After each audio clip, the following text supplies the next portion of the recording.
William's birth story isn't a lesson about autism or additional needs. It's simply a human account of how love and hope guide us in difficult situations. But it's a place our special journey truly started, and it certainly paved the way for an evocative ride. It began on a Saturday evening in March 2017. William was 2 weeks overdue, and my wife's labour had just been induced. As her contractions finally set in, we travelled to our nearby hospital.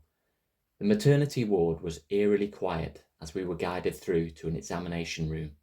During our transit, we passed a young couple who seemed to be in a similar situation to ourselves. I met eyes with the father-to-be, glimpsing the intensity of his fear, and was moved by a deep sense of kinship, even though no words were said.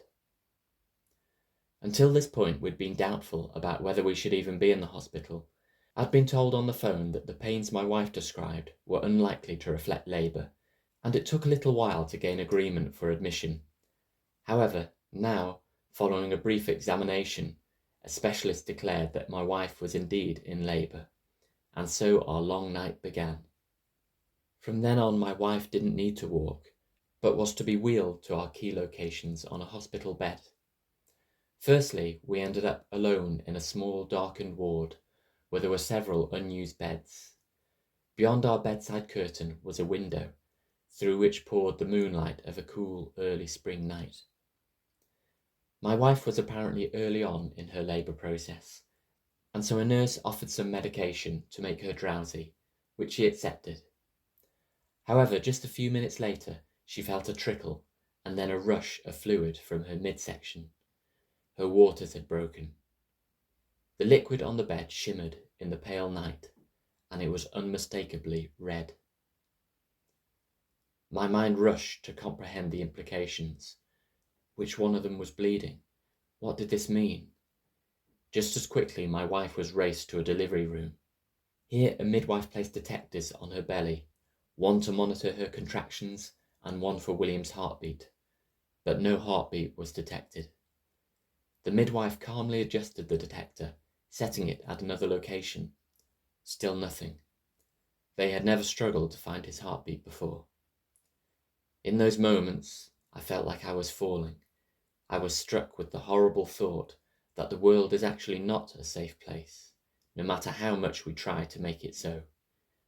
I didn't say a word, but hoped, prayed that everything might be okay. Finally, the monitor registered a heartbeat.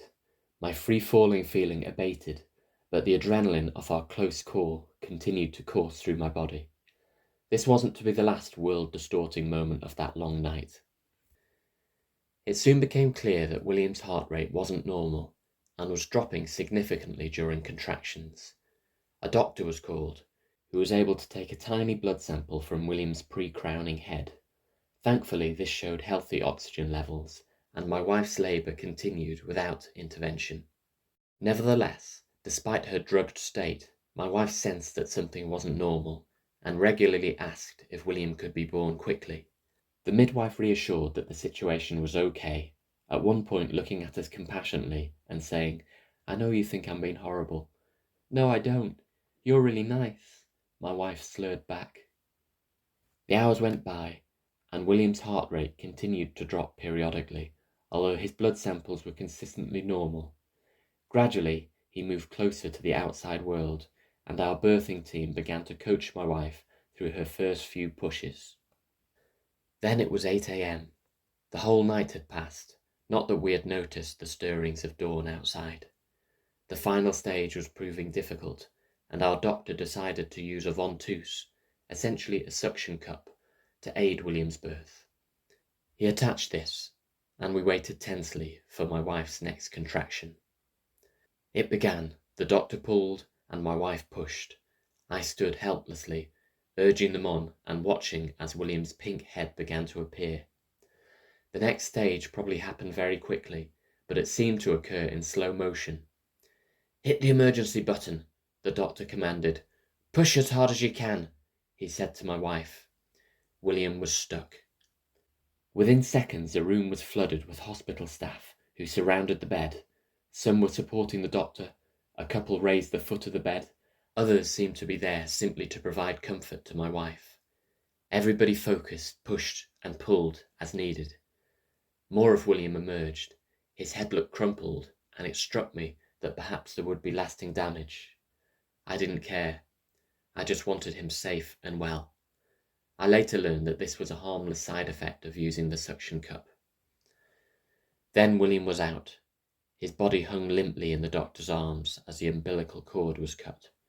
There was no cry, no first breath. My wife looked at me, asking silently if everything was okay. From her tilted angle, she couldn't see the fragile, limp form that had just emerged into the world, our William. I told her everything was fine as I looked in horror at his blue body. Then suddenly there was a noise. "He's coughed," said one of the nearby nurses as he was carried away.